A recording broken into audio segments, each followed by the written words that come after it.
आजकल founder leader द्वारा जो इन्फॉर्मेशन शेयर किया जा रहा है, चाहे वह वेबसाइट रिकवर को लेकर हो या फिर वेबसाइट माइग्रेशन को लेकर हो या फिर वेबसाइट रीबिल्ड करने को लेकर हो, उससे कई लोग अपने अपने तरीके से अलग अलग मतलब निकाल रहे हैं। तो आज के इस वीडियो में हम इसी टॉपिक के ऊपर बात करने वाले हैं कि आखिर जो फाउंडर लीडर द्वारा या फिर सीईओ मिस्टर एस मोफारे द्वारा जो जानकारी शेयर किया जा रहा है, जो जानकारी शेयर किया गया है, उसका सही मतलब क्या है। नमस्कार दोस्तों, मेरा नाम है मंटन शर्मा। तो इसके बारे में सबसे पहले मैं आपको यह बताना चाहूँगा कि सीईओ मिस्टर एस मोफारे ने पिछले OP 360 वेबिनार में पहले ही इन्फॉर्मेशन दे दिया है कि हमारा जो वेबसाइट का डेटा डिलीट किया गया था वह रिकवर हो चुका है, और जिन लोगों ने डेटा डिलीट किया था उनके लिए यह बुरी खबर है। तो इससे यही पता चलता है कि जो वेबसाइट इकोसिस्टम और ofounder.net डिलीट हो गया था,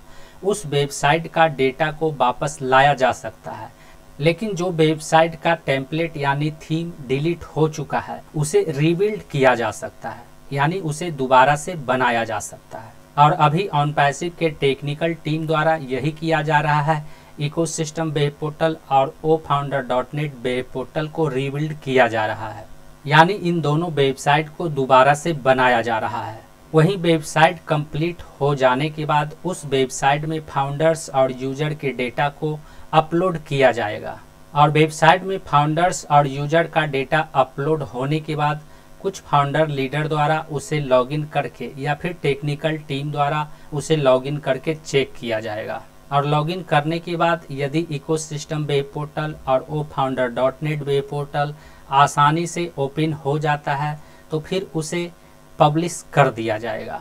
उस वेबसाइट को लाइव कर दिया जाएगा।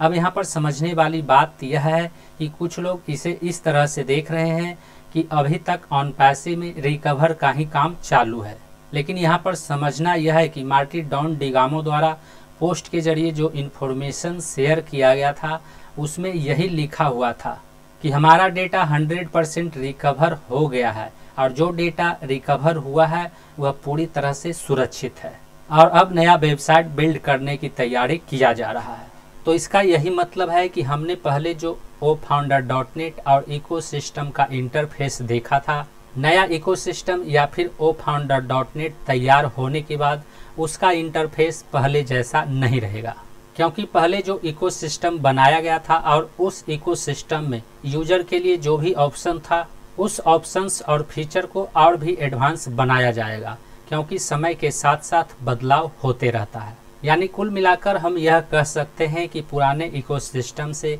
नया इकोसिस्टम और भी बेहतर रहेगा, यूजर उसे आसानी से समझ सकेंगे। उम्मीद करता हूं इस वीडियो में दी गई जानकारी को आप अच्छी तरह से समझ गए होंगे। इस वीडियो से संबंधित यदि आपके मन में कोई सवाल है तो आप हमें नीचे कमेंट में पूछ सकते हैं।